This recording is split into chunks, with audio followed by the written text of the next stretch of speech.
Another day, another camera. So for today's video, mag-flex lang tayo ng mga accessory natin para sa ating mga DJI Action 3, 4, 5. So unahin natin sa mga charger. So available sa atin yung 3-slot charger ng Telesin. Meron din tayo yung original na charger.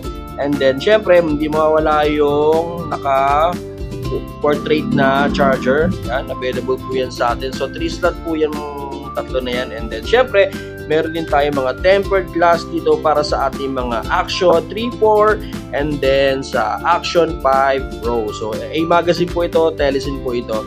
And then meron naman tayo dito ng battery para sa Action 3, 4, 5. Ito po is 2,100 mAh max capacity.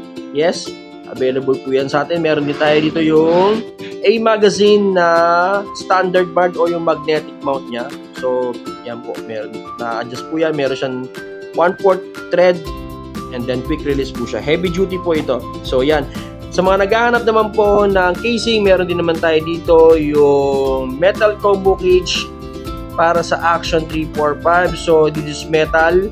And then, dive case para sa Action 3, 4, 5. Ito po yung best alternative bukod sa mismong brand po ni DJI. So, meron din tayong binibenta na ND filter ng Telesin. So, ito po is 4 filter na po ito, mga lods. Yan. So, CPL, ND8, ND16, ND32. And then, sa mga naghanap ng solo lang, meron tayo CPL dito na lens para 3, 4, 5. Quick release din po yan, mga lods.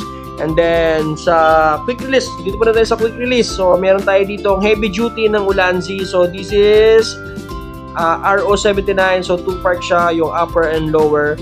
Sa lower niya is meron siyang thread mount, tsaka meron din parang ganito rin. Yan. So heavy duty po ito. Yan. Tapos, yan, mga heavy duty rin po ito. PGTech naman po ang brand. Ito po is may 1/4 na thread sa ilalim, and then naman ito is ball mount para sa ating mga mount.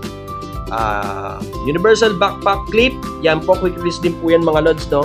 Tapos sa ating mga helmet naman, available din sa atin ang ating mga chin mount for helmet. Yan, version 2 po yan, pang heavy duty na rin po. Sa mga floater naman po, available tayo dito. Meron tayo ditong bobber. Yan. And then meron tayo ditong monopod na floater. Monopod floater din po ito. Monopod floater. And then meron din tayo yung multi-function tripod selfie. So ito po is tripod na po siya, monopod, tsaka floater grip na rin po ito. So, hindi po siya lulubog, mga sir, no? Sa tripod naman po, meron tayong Telesin dito, Telesin brand. Version 2 po ito ng tripod, extendable po siya. And then, meron din naman po tayo sa Ulanzi. Quick release din po yan, mga lods. And then, ito po, para sa motorcycle and bike mount, available din po yan sa atin, mga lods. Dito lang po yan sa Action Cam at iba pa, mga sir. So, pag naghahanap kayo ng mga camera para sa inyong travel and daily use, available po yan sa atin. Meron tayong mga Telesin, Insta, meron tayong mga Intercom, Jabber, Fleetcon. Yan, tapos mga camera natin, syempre mga accessory and SanDisk na tested natin sa ating mga Insta, DJI, and drone.